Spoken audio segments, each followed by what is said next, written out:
Ide kamu dan nama pemerintah Kabupaten Aceh Besar menyampaikan penghargaan dan rasa terima kasih yang mendalam terhadap Islamic Relief dan harapan Islamic Relief mungkin yang disampaikan oleh Pak Isrijal bukan hanya bantuan fakir miskin, hal-hal lain Islamic Relief yang berkecimpung di Aceh Rayu. Alhamdulillah untuk tahun 2020 na 55 boh rumah layak huni yang dibantu oleh Islamic Relief. Jadi menyan Pak Camat tolong infanterisir, mudah-mudahan tak harapkan dalam doa lagi Pak pesan Pak Ketua Betal Malmuno Islamic Reliefnya betul-betul jaya.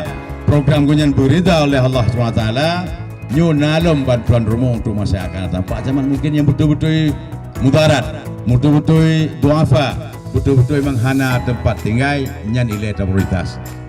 Tentunya kami atas nama pemerintah Kabupaten Aceh Besar menyampaikan apresiasi, penghargaan, bersyukur dan terima kasih kepada Islamic Relief yang telah menjalankan program pemberian bantuan untuk keluarga-keluarga yang tidak mampu di Aceh Besar.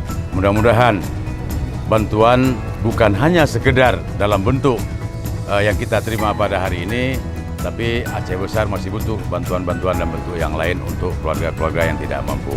Jadi sekali lagi kami atas nama pemerintah Kabupaten Aceh Besar menyampaikan rasa syukur dan terima kasih baik untuk Islamic Relief, BMK, Bank Aceh maupun Dinas Sosial Provinsi sendiri. Mudah-mudahan kegiatan yang kita laksanakan pada hari ini dapat terus berlanjut untuk masa-masa yang akan datang. Terima kasih.